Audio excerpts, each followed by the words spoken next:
Thanks everybody for coming.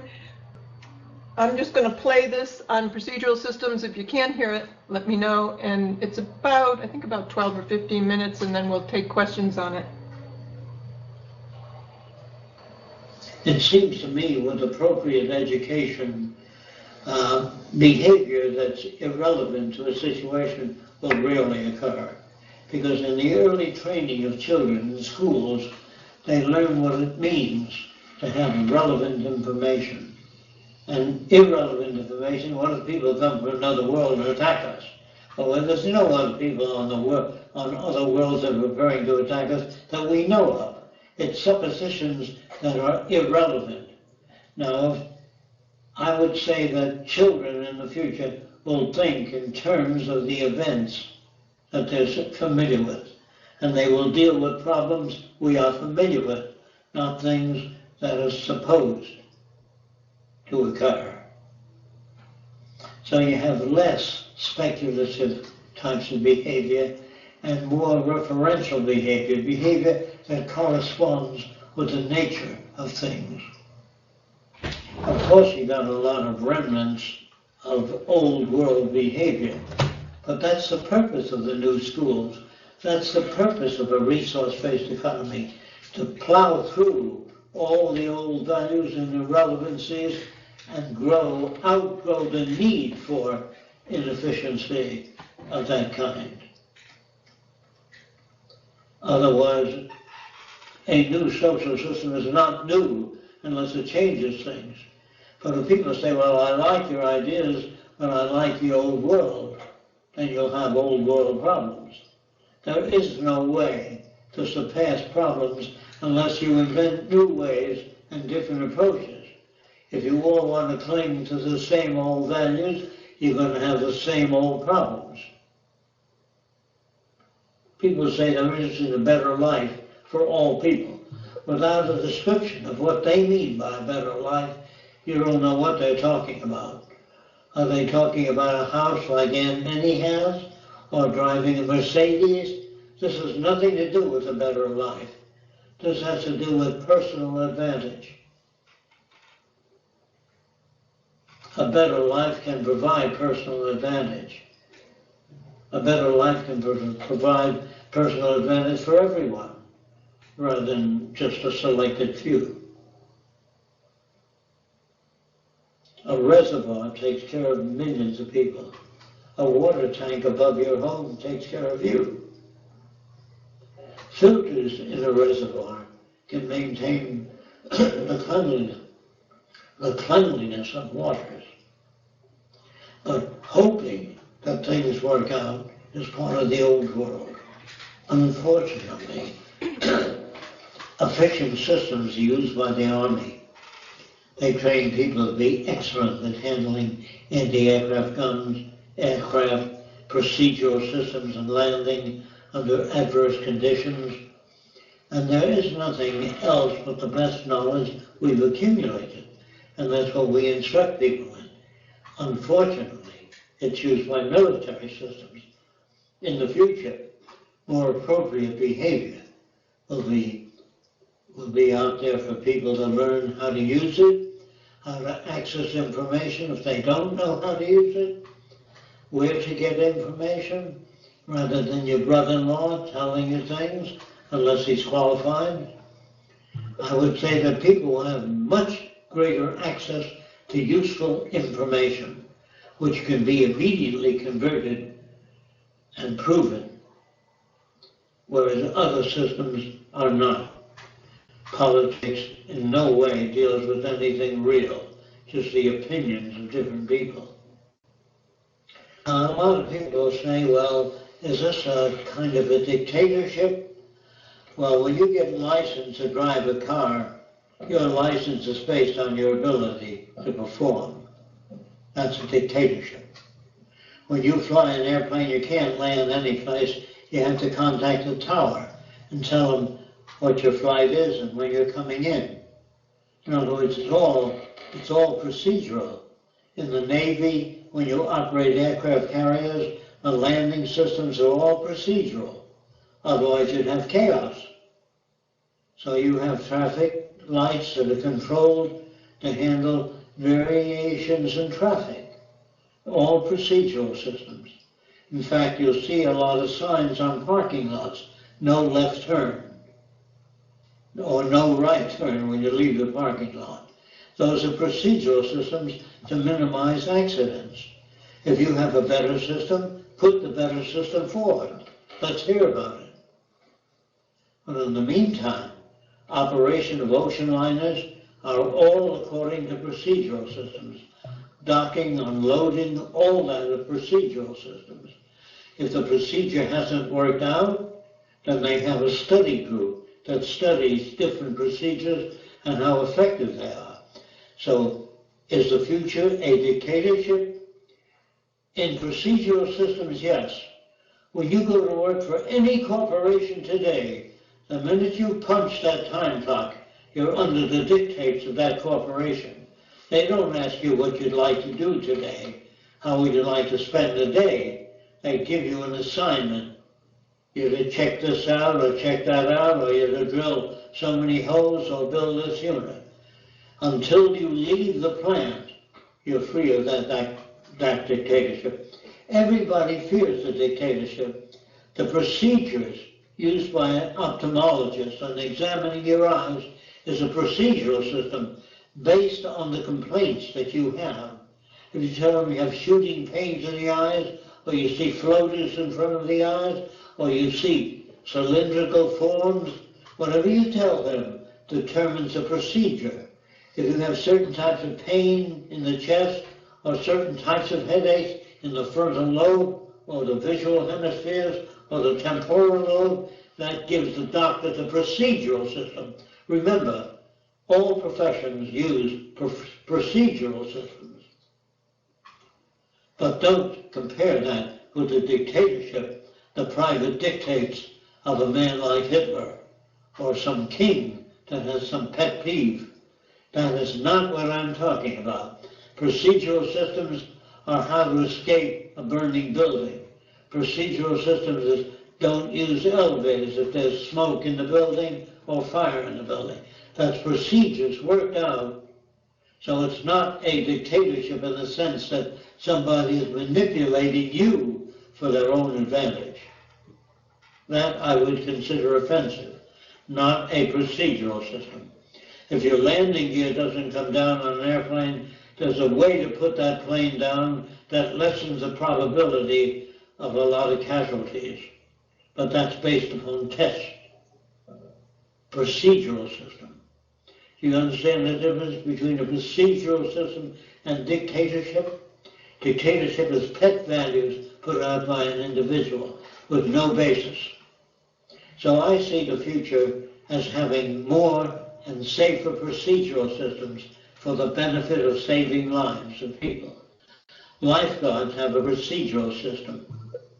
That's how they qualify. Airline pilots have to pass certain procedural tests. That's how they qualify. Architects, engineers have to work along certain procedural lines. So if the word procedure scares you, it's your own projections that are frightful, not procedural systems. Procedural systems are methods of making a safer landing under adverse conditions. We will never accomplish total procedural systems. We're always in the process of learning.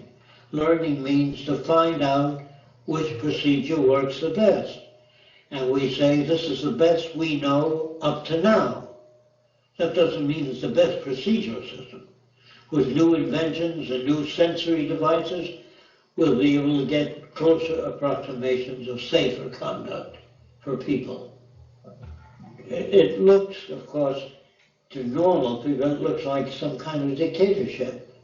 But there's always a dictatorship. If you want your flying pilot's license, you have to be able to land, you have to be able to handle an airplane according to the best known procedures today. Otherwise you can't get your license.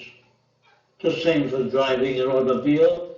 Blind people can't get driver's license until some sensory car is designed that can take you anywhere you want to go. Then blind people will be able to get in the car and go. When that procedural system is worked out, presently They're working on cars that drive themselves. They're working on cars that know when they need a repair, and they will blink and tell you that they're a week behind or that you're a month behind in having the car checked out. At a later date, the car itself will determine when it goes in for procedural system. A checkup, in other words. That's what a physical checkup is for. They recommend physical checkups for those that can afford it. If you don't have a job and can't afford it, you have to delay it. So what good is a procedural system if you don't have the money to carry it out? So a monetary system does not really give people the best procedural system. Their purchasing power does. So I know very few people that live in the kind of house they want to live in, or that drive the kind of car that they want. They drive what they can afford. They live in what they can afford.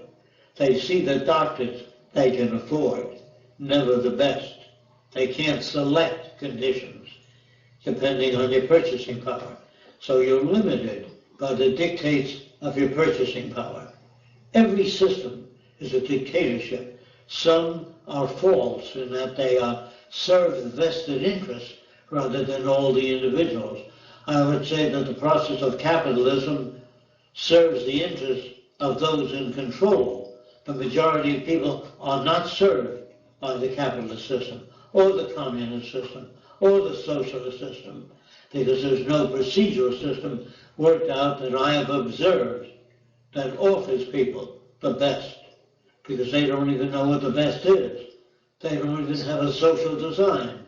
When communists build cities, they're the same as our cities. When they build automobiles, they're the same as our automobiles. They don't seem to have a procedural system that makes communism worth it, that makes socialism worth it. The fascists have a procedural system for keeping them in power. Those that are elitists, that are already in power. This is their procedural system. It's designed to keep them in power, not to benefit humanity. I think that the Venus Project is the only project that I know of, a resource-based economy that's designed to enhance the lives of all people. And if there's anything you don't like about it, or if there's anything you think won't work, bring it up. We're very interested. Nothing is final. Everything can be improved. We want the input of many different people to make the system better, never perfect.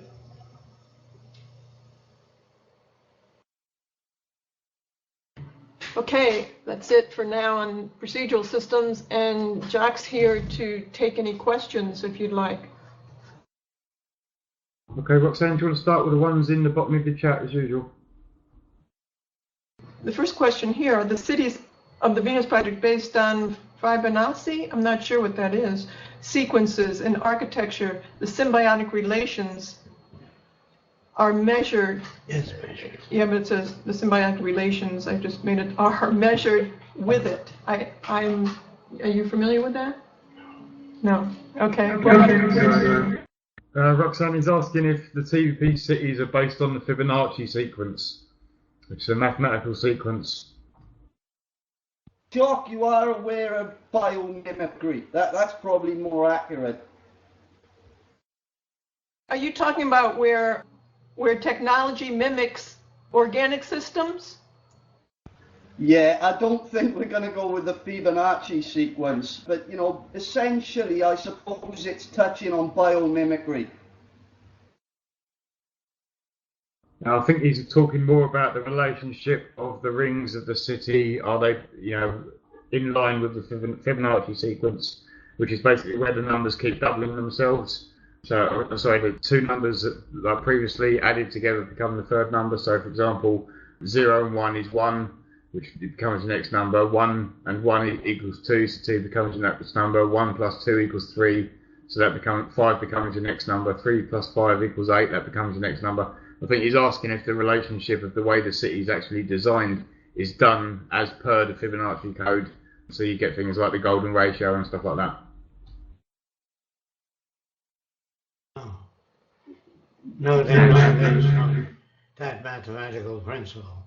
It's based on other principles, such as how well the system works, how much resources are used to accomplish a given task, and how safe it is for people to work at it.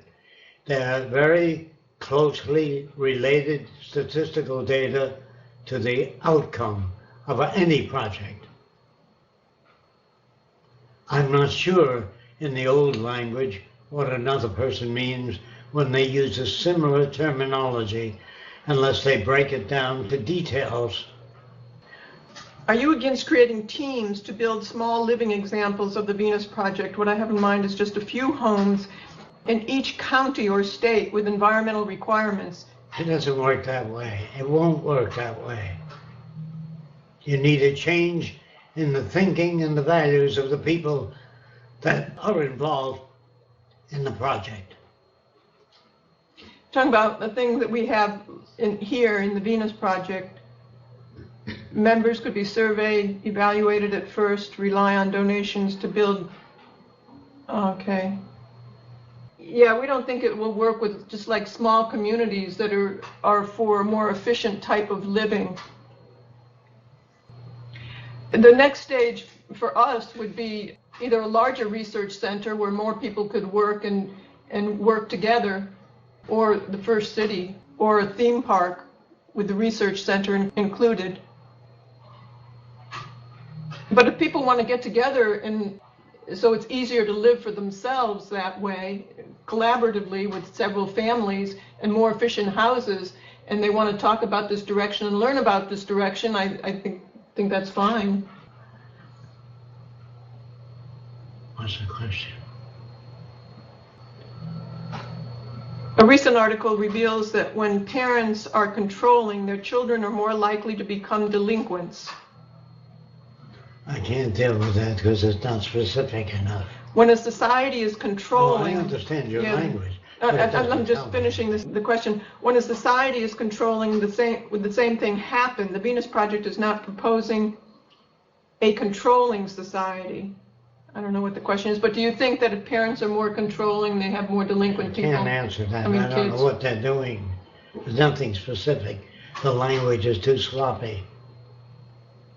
Well, there's a reference to an article. We can take a look at that. Oh, okay. Just read on there, Andrew. I've not actually got any more questions in at the moment, so I think what we'll do is we'll reduce the talk power and see if anyone's got anything they want to actually ask. Please keep it relevant to the Venus Project, preferably not relevant to the system that we're in at the moment.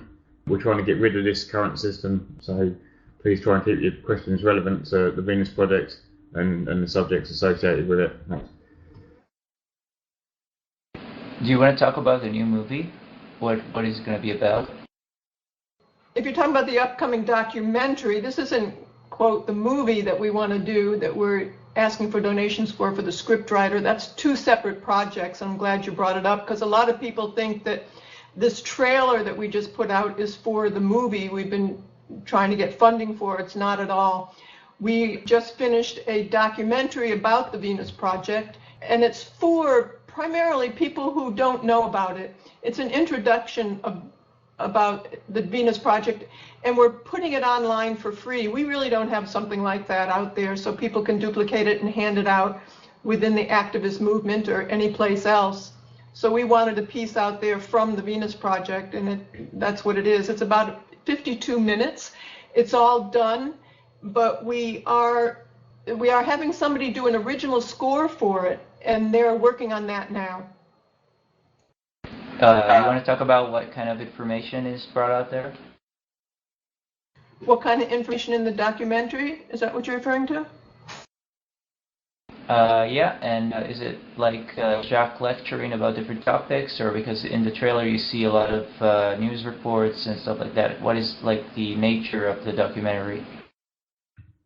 Yes, it's going through fundamentals of some of the inadequacies of the monetary system and what the alternative is and the design for that. There are interviews primarily with Jacques introducing it because, he was the originator of the Venus Project, so he's introducing it. I say a few things in there too, but there's a lot of narration with photographs as well. You'll have to stay tuned, I guess. And then there's a large section at the end with the designs, what alternatives we have. And a lot of it I'm sure you've seen. It's put together differently, but as I mentioned, it's primarily geared towards an introduction for people who are not aware of it, so we have something to pass out and get more people interested. I'm going to see if I can get it onto a couple independent stations, television stations in the United States. We may be able to do that, I'm not sure. I've never seen anything on the independent stations here that is against the monetary system and proposing a different type of system, but we'll give it a try. Got a couple of questions here, Roxanne, if I can ask them. Starting with, is there any specific release date for the documentary? If not, why not? No, I don't have a specific release date because I'm dependent right now on someone else who's writing the music. And at first she thought she could have it done very quickly, but now she's seeing there's a lot of music that's to be done. She's hoping to finish it by the end of this month because next month is very busy for her. And once she finishes, then I'll put it onto the documentary, and then we have to work on making sure all the sound is coordinated well.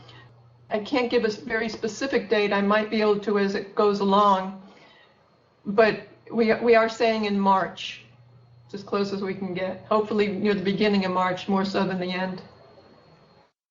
Okay, let's have a look. Right. I've been talking to people about TVP to gather people's questions in my area. I came up with this interesting problem. With mechanisation, you can build several devices almost overnight with increase of demand. But what about food? Vegetables and meat can't be stored and take time to grow. What is the question regarding the length of time growing food? I think they're saying that basically the problems with storing vegetables and meat and the fact that they take X amount of time to grow that we might not be able to meet the demand. I don't know. That's all I can get from it, really. I think we can. I think we can meet the demand. But the time to do that will have to be estimated by the agronomists or the people involved in growing food and maintaining the areas for growing food. Don't forget, we also will cultivate foods that are not cultivated today in the oceans. We will also work more in hydroponics. We will work on air plants and hundreds of other new systems that are not out there yet. A lot of the scientists today, in regards to food, their work is directed toward how to make a longer shelf life through poisons and preservatives, yes, that we use on the plants when we're growing too. So we're going to have to redirect that in different directions because we would not grow that way. My intention from this point onwards is to work on developing technologies for the TVP agricultural belt. If anybody wants to discuss food production in any detail, could you come to me and Stan on the tech research team so that we can discuss all those technologies? Okay, got another question for you here. Is it true someone donated $40,000 for the movie? Yes, that's true. They donated it for the scriptwriter.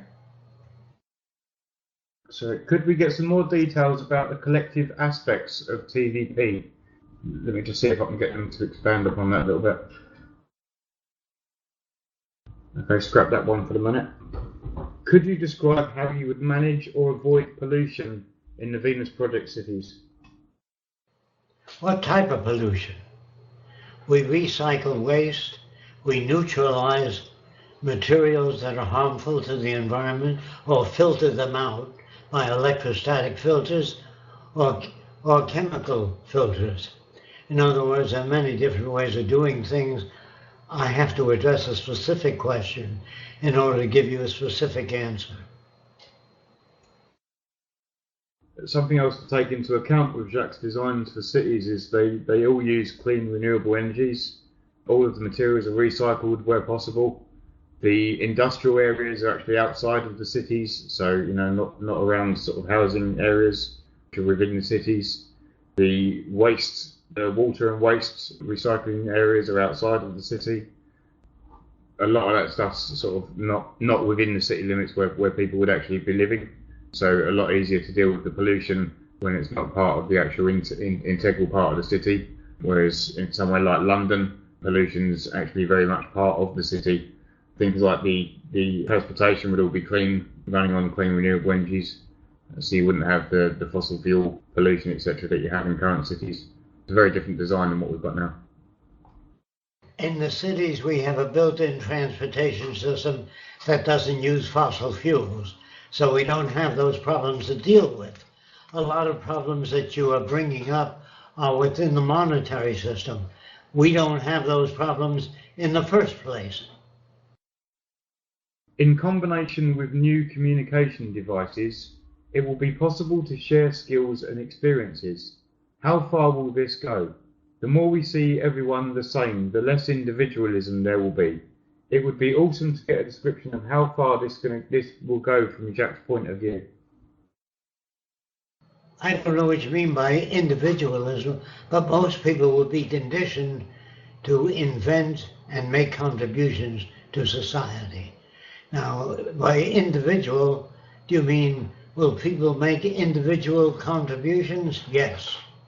There'll be many more inventions in the Venus Project because they'll be facilitated to make inventions. They'll be encouraged to create in all the different disciplines. Well, I said that when people ask me whether people will be alike, they will in certain areas. None of them will want to kill anyone. None of the people raised or conditioned in the schools of the future will want to harm anybody or the environment because it hurts them in turn. Whenever you do anything nasty to anybody, it doesn't reflect well upon you nor their future. Prisons will be obsolete in the future. We will not blame people for the way they've been conditioned, meaning if people are brought up to be Catholics or Lutherans or Seventh-day Adventists, you cannot blame them for that. It's not their fault. It's the environment they've been exposed to.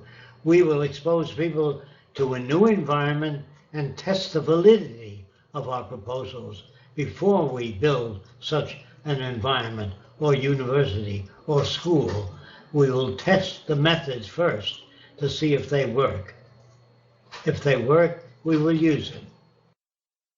If you want to use those old terms as far as individuals, people would have so much more range and so much more exposure to anything that they want to learn and do and participate in, that people ask those kind of questions, you can always say yes. They will be much more individuals because people would be more multidisciplinarians. They wouldn't be just taught a little discipline to get a job. The range of people's behavior today is chaotic, non-referential, and they look at that as being individual. It's really not very constructive. How can we clean up the radioactive materials that are being dumped in the air and in the oceans? Well, that depends on the state of technology at the time. There are many different types of filters that have been designed, and materials that have the characteristics of causing certain materials to cling to other materials. We will use filters of different types, surface filters, penetration filters, atmospheric treatments of different kinds, but specifically I'd have to know what to filter out, what you're trying to filter out. Radioactive material spread throughout the atmosphere is a very tough task, and that depends on our conduct today. If we dump radioactive material into the oceans, the atmosphere, it's going to be a very difficult job to do.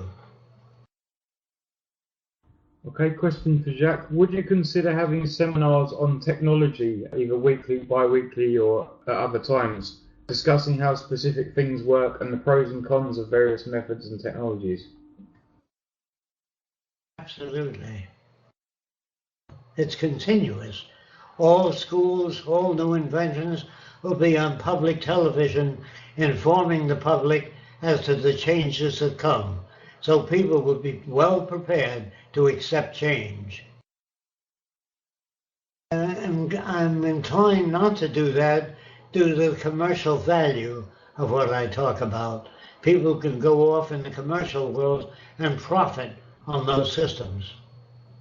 I'm not too interested in advancing this system where other people can take advantage with these ideas of others not in a privileged position. Remember that politicians say things people like to hear. They don't deal with problems. They avoid problems. They lie about one another.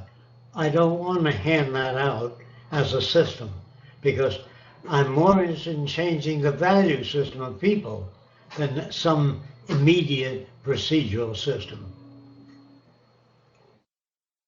Go ahead, John. I'm interested in the way people think. If they think the old way, it won't work. If they learn the new way, it's more apt to benefit society. I'm interested in presenting ideas to enhance the Venus Project, not the free enterprise system. Okay, Jonathan, you want to ask a question? Yeah, you talked about how you changed, rehabilitated drug addicts and alcoholics, but I never got to hear the story of how you did it. Do you want to talk a little bit about that? Yes, I can talk about it. Most people that have those problems are focused on themselves. They have a low self-sufficiency. They don't see themselves getting anywhere. They don't have the respect that they need to survive. So we take away the self-focus and put the focus on the social system. And if they get out of themselves, they are less inclined to have those problems. When you work on the benefit, for the benefit of all the world's people, then you get out of yourself and you no longer want to take a drink. You no longer want to drug yourself up to cloud out the way you think. It's the way you think that got you into the trouble and the way you think you got from your society. So I'm saying that we take the individual away from the self. It's the self-centered values that create problems. Also, you took away a lot of their guilt, too. Is that correct? You didn't say that. I just did. Can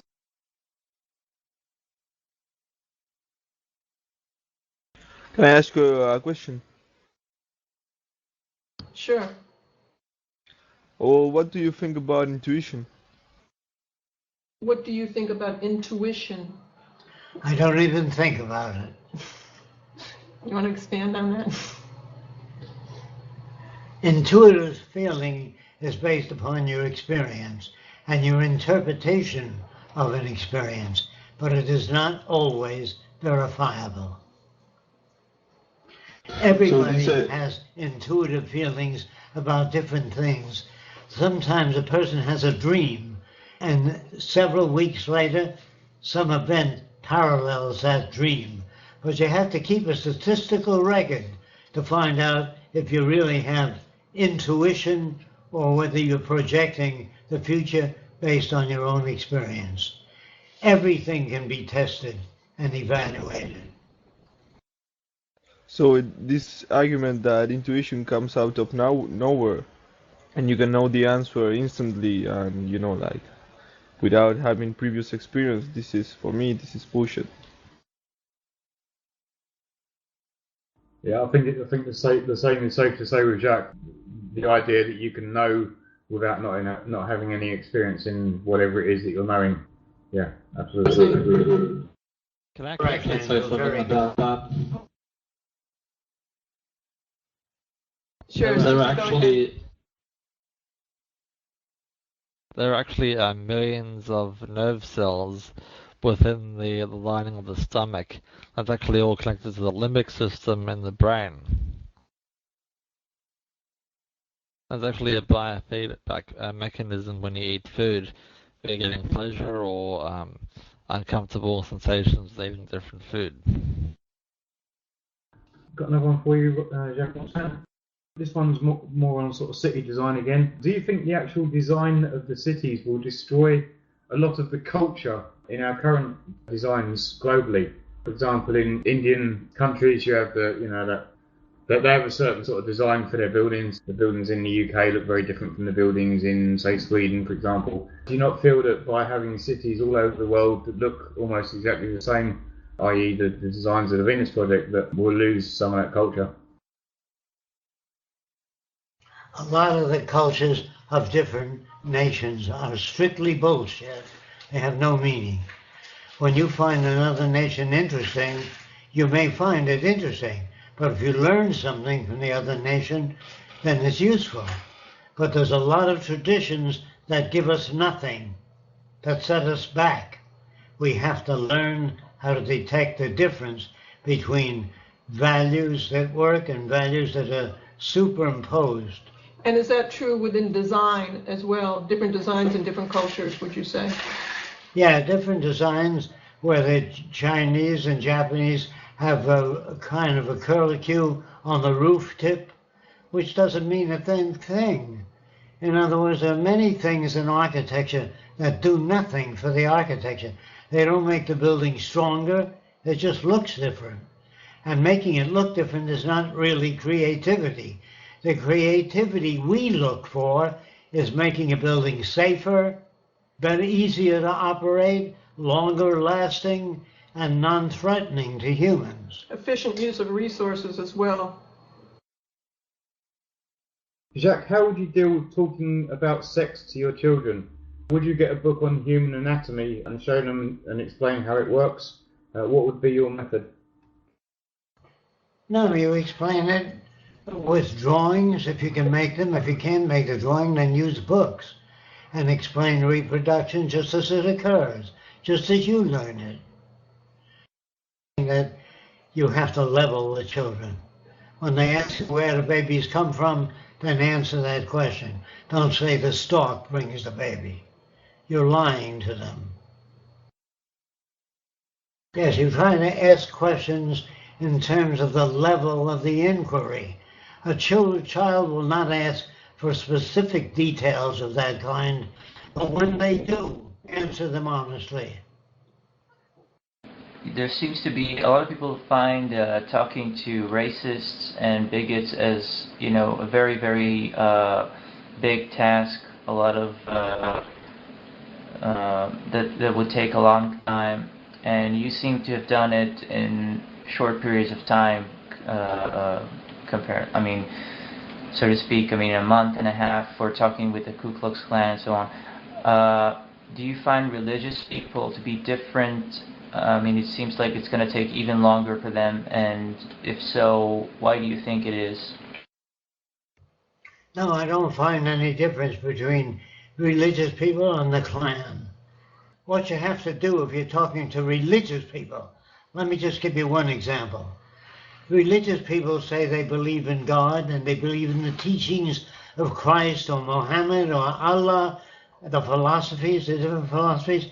What I do when I meet with religious people, I say it says in the Bible, thou shalt not kill. What does that mean to you?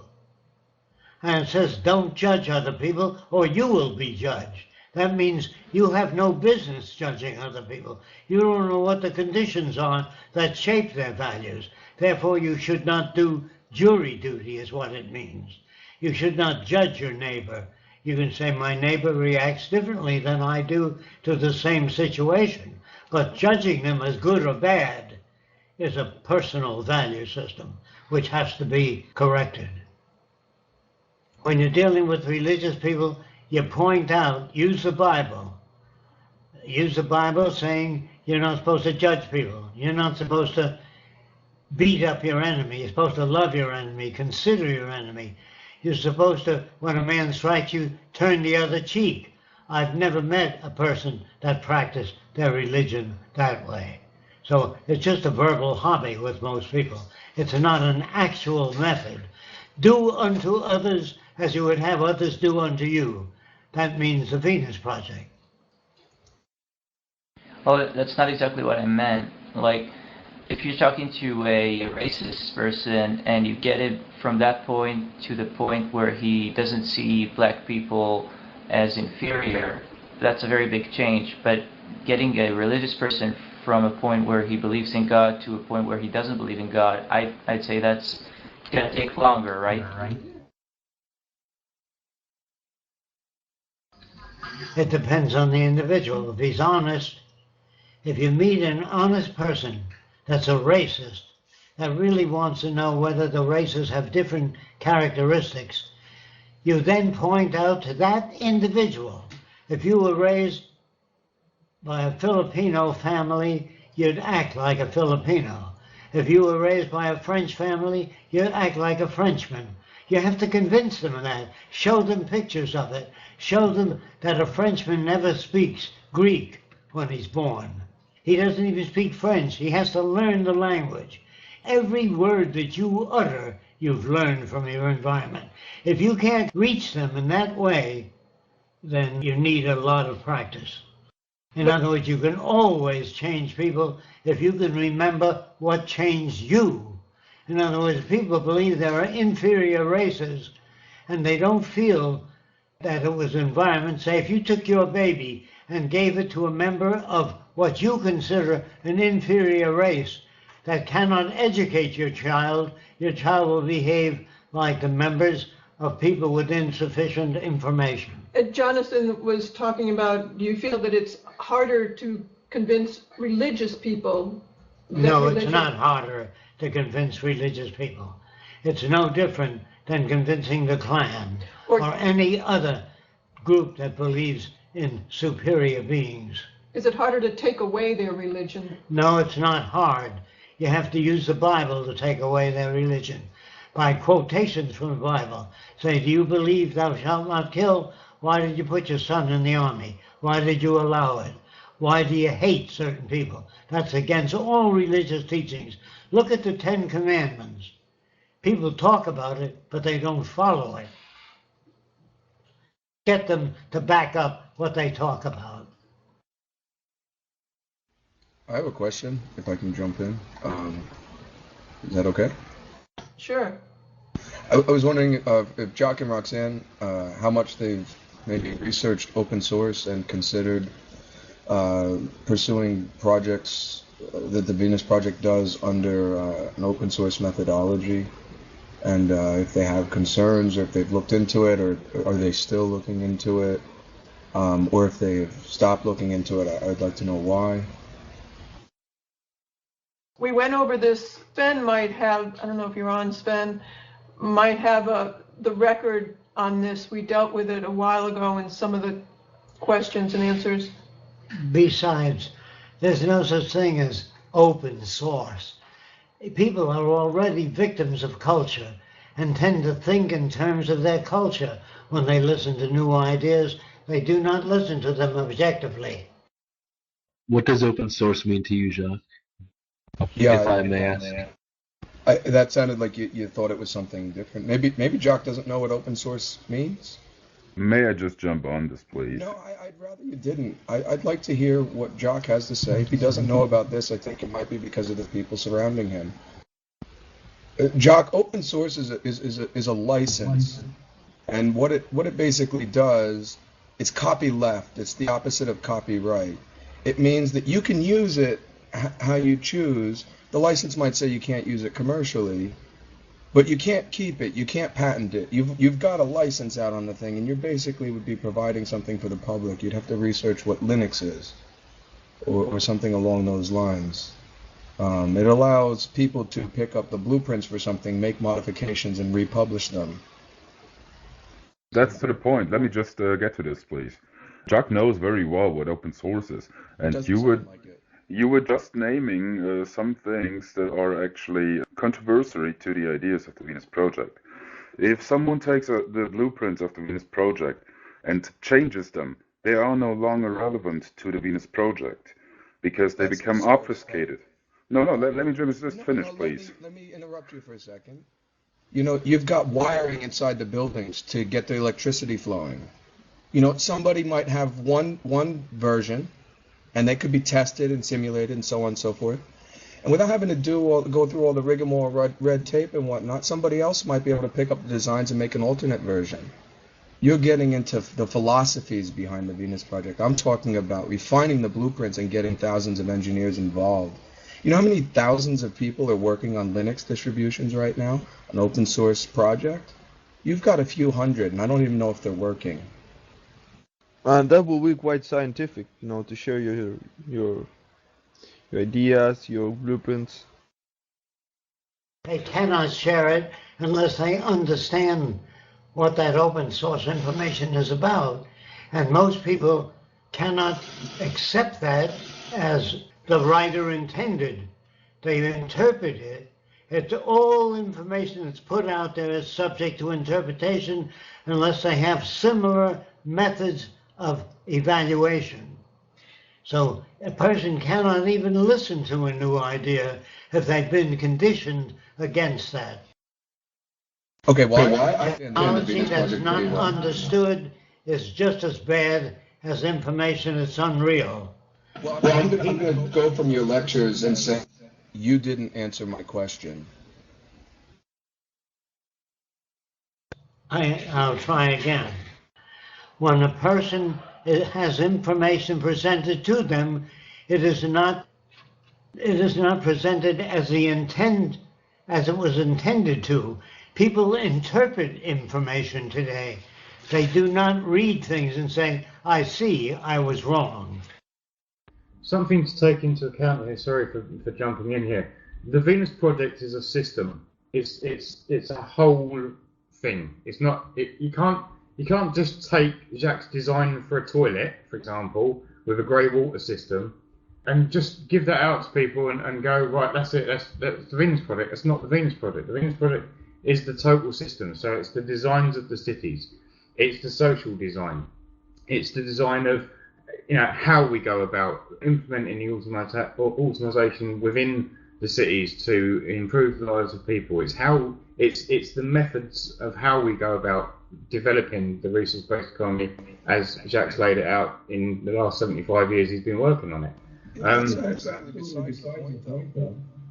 Well, no, not really, because if you're going to be giving out, like if Jacques goes and gives out his design for how he puts his construction, how he puts his buildings up, etc. That's not helping anyone except for the elitist people that can afford to put the research into that and then make a marketable product from it based on Jacques' original design or idea. That doesn't help the Venus, but that doesn't help the Venus Project in any way, shape, or form. If you can show us how that would help the Venus Project, I'm sure we'll be listening. Well, I can tell you you're wrong.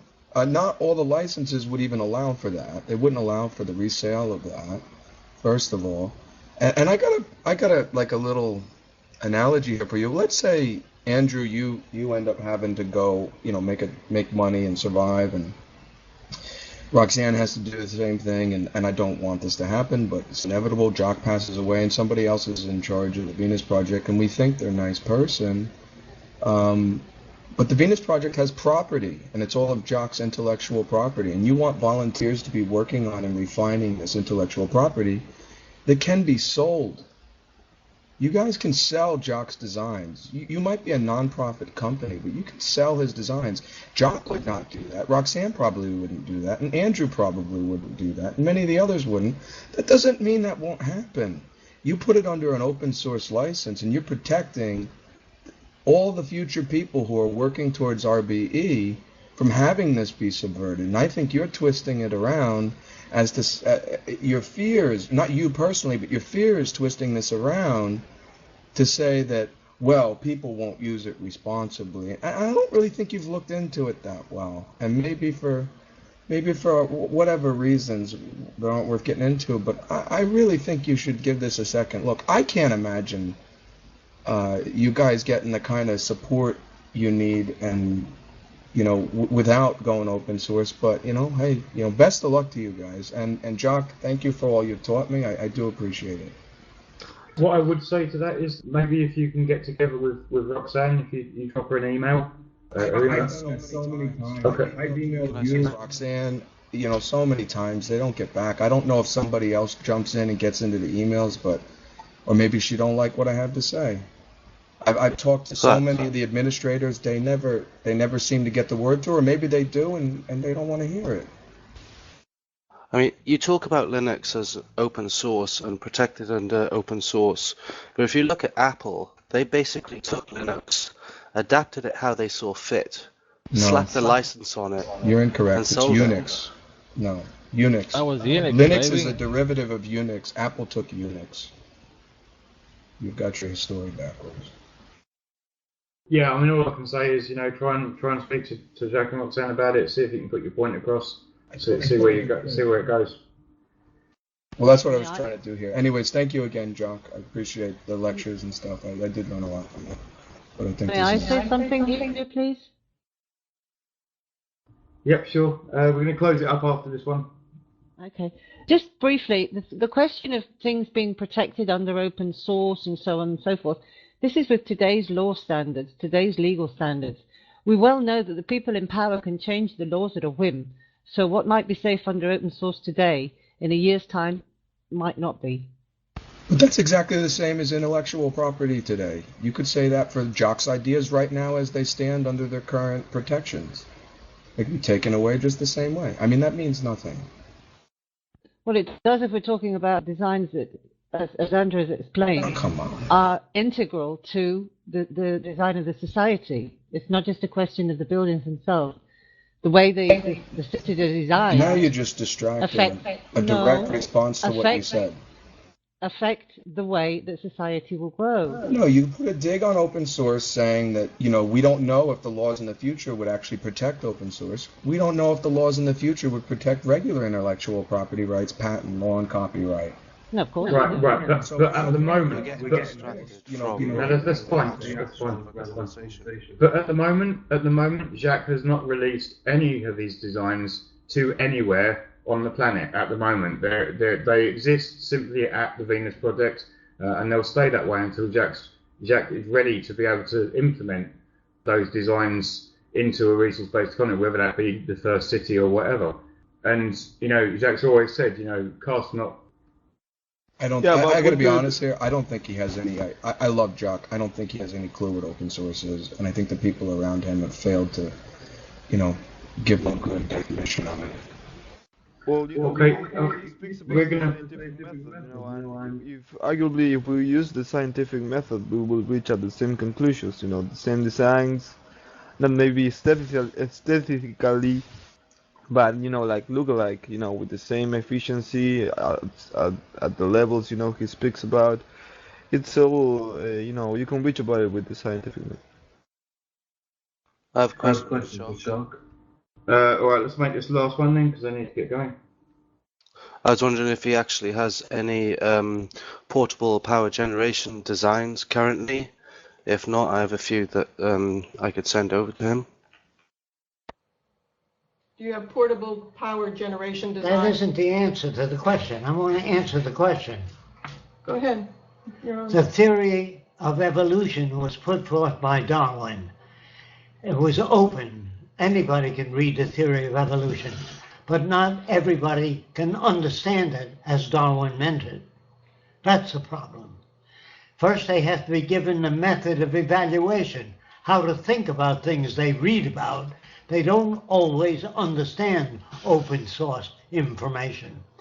If the black people took their problems openly to the Ku Klux Klan, they would lose the argument. If the Jews went to a Nazi meeting to raise money for the B'nai B'rith, they would not be able to raise money for the B'nai B'rith if they openly spoke about it, because the interpretation of what they say is the problem. It's man's inability to interpret open source information. You think that open source information has the same meaning to everybody? It does not. People who believe the earth is flat don't even know how to think about it in terms of being global or spherical. You have to give them the information they lack. And you can't write about it because they've been brought up not to believe that, to fight it. When I tried to defend blacks, when I went up to the Klan and say, why are you beating up that black kid? He didn't hurt anybody. That was honest. I got beaten up too. I was told I was called a nigger lover from the north. But do not interpret. Oh, May I leave you guys with some information on what open source is? Because, Jock, I love you. You seem very, like you're talking about something very different. I'm talking about a license structure. And your fear that people won't get your version of the Venus Project, or they won't read your book, or they won't have watched your lectures, I think is getting in the way. And your lack of understanding of what open source is getting in the way of something that could be very beneficial for the Venus Project. I'm going to private message your screen name with a couple, simple documents that explain what open source is. I hope to God you read them. Well, not to God, but whatever. I hope you read them.